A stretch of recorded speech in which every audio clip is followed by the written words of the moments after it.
الكفار رحماء بينهم. وقال النبي صلى الله عليه وسلم أصحابي كالنجوم فبأيهم اقتديتم اهتديتم. صدق اللہ العظیم. وہ چاند جو روشن ہوا بطحا کے افق پر، وہ چاند جو روشن ہوا بطحا کے افق پر، اس چاند کے تابندہ ستارے ہیں صحابہ. اسلام کی عظمت کے مینارے ہیں صحابہ. وہ چاند محمد تو ستارے ہیں صحابہ. صدر ذی وقار اور میرے قابل احترام علماء کرام، خطباء کرام، دوستو، بھائیوں، بزرگوں، آج میں آپ کے سامنے ایک ایسی جماعت مقدس اور مطہر کا تذکرہ کرنے لگا ہوں جس کے بارے میں آقا مدنی کریم صلی اللہ علیہ وسلم نے فرمایا کہ جب رب ذوالجلال نے پوری کائنات کو وجود بخشا اور جن و انس کو پیدا فرمایا، اس کے بعد رب کائنات نے پوری کائنات پر نظر ڈالی اور مجھ محمد صلی اللہ علیہ وسلم کو ان اللہ اختارنی، مجھے اپنے لیے پسند فرمایا، اپنے لیے ممتاز فرمایا اور کامران بنایا. اس کے بعد اللہ رب العزت نے دوبارہ پوری کائنات پر نظر ڈالی. نظر ڈالنے کے بعد اللہ رب العزت نے وَاخْتَارَ لِي أَصْحَابِي، میرے لیے میرے صحابہ کو چنا. اس کو سنا؟ صحابہ کو.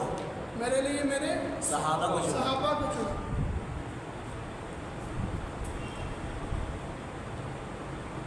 اور یہ وہ صحابہ کرام کی جماعت ہے کہ جس کے بارے میں اللہ رب العزت نے اپنے پاک کلام کے اندر ارشاد فرمایا، اے قیامت تک آنے والے ذریت آدم، اگر تمہارا یہ دعویٰ ہے ایمان کا، اگر تمہارا دعویٰ ہے مسلمانی کا، تمہارا دعویٰ ہے عشق رسالت کا، تمہارا دعویٰ ہے ختم نبوت کا، تمہارا دعویٰ ہے عشق رسول کا، تمہارا دعویٰ ہے کہ اللہ رب العزت ایک ہیں، تمہارا دعویٰ ہے کہ اللہ رب العزت ہی پوری کائنات کو بنانے والے اللہ ہیں، اگر تمہارا دعویٰ ہے کہ بگڑیاں بنانے والی ذات اللہ کی ہے، اگر تمہارا دعویٰ ہے کہ صورتوں کی صورت میں، بیٹیوں کی صورت میں، بیٹوں کی صورت میں، دونوں کی صورت میں دینے والی ذات اللہ کی ہے، بیٹے بھی دیتا اللہ ہے، بیٹیاں بھی دیتا اللہ ہے، اور پوری کائنات کو وجود بخشنے والا اللہ ہے، اگر تمہارا یہ دعویٰ ہے تو فَإِنْ آمَنُوا بِمِثْلِهِ آمَنْتُمْ بِهِ فَقَدِ اهْتَدَوْا. یہ میرے اللہ نے اعلان کر دیا قیامت تک آنے والے انسان کے لیے کہ اگر تمہارے اتنے دعوے ہیں تو پھر اگر تمہارا ایمان میرے پیغمبر کے صحابہ کی طرح ہے تو قابل قبول ہے. اگر تمہارا ایمان میرے پیغمبر کے یاروں کی طرح، پیاروں کی طرح، پروانوں کی طرح، دیوانوں کی طرح اگر نہیں ہے تو قابل برداشت نہیں ہے. اگر ایمان صحابہ کی طرح ہوگا تو کیا ہوگا؟ قبول ہوگا. ایمان صحابہ کی طرح ہوگا تو کیا ہوگا؟ قبول ہوگا. اس کے بعد یہ وہی جماعت ہے صحابہ کرام کی جو پورے دین کی بنیاد ہے.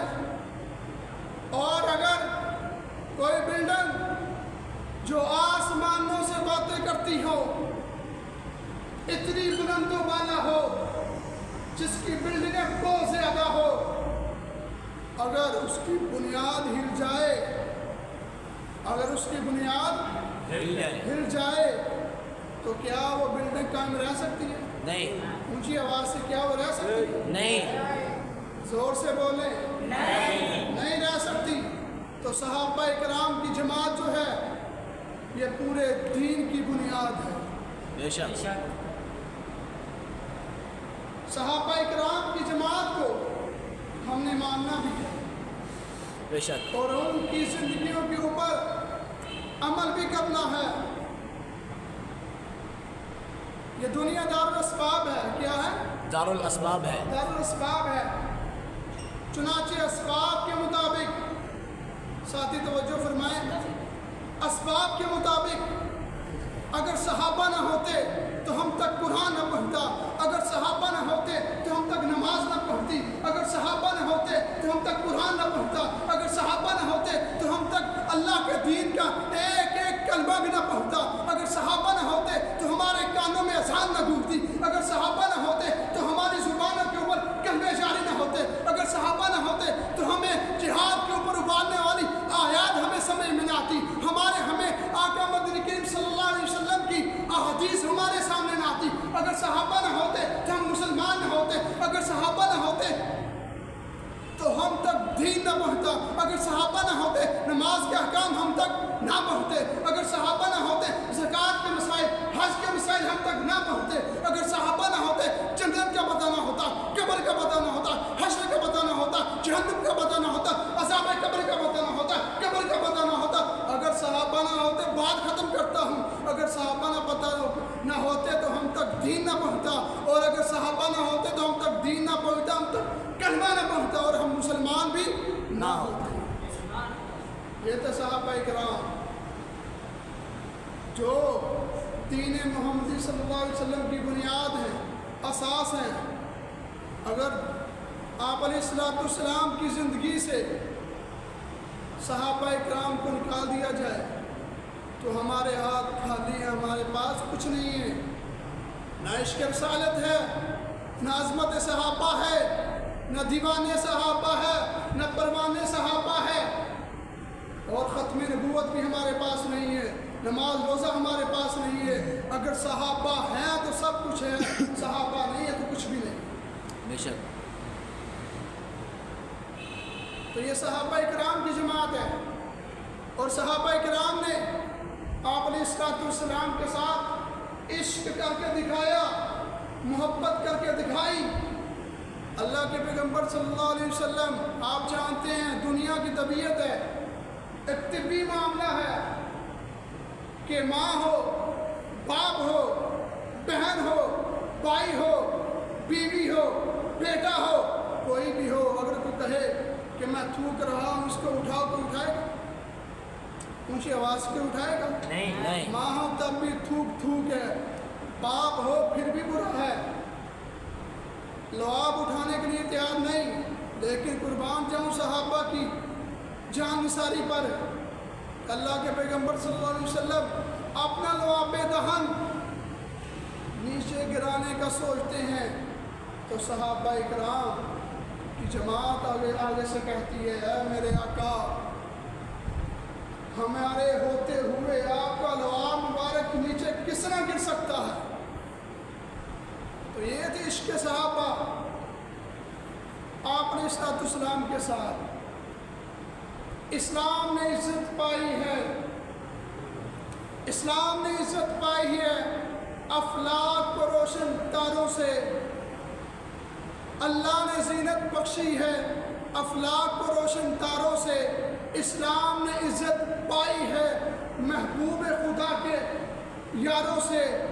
ابو بکر و عمر ہے سمع و بصر، ابو بکر و عمر ہے سمع و بصر، عثمان و علی قلب و جگر، حضرت کے ہیں منظور نظر، کیوں نہ محبت ہو چاروں سے، ہوتے ہو خفا کیوں، ہوتے ہو خفا کیوں، پوچھو تو ذرا نادانوں سے، تعریف صحابہ ثابت ہے قرآن کے 30 پاروں سے۔ اللہ رب العزت ہم سب کو آپ علیہ السلام کی محبت، آپ علیہ السلام کے صحابہ کے ساتھ عشق کرنے کے توفیق عطا فرمائے۔ ہمارے آخری مبلغ اور خطیب اور بہت شفقت کرنے والی شخصیت حضرت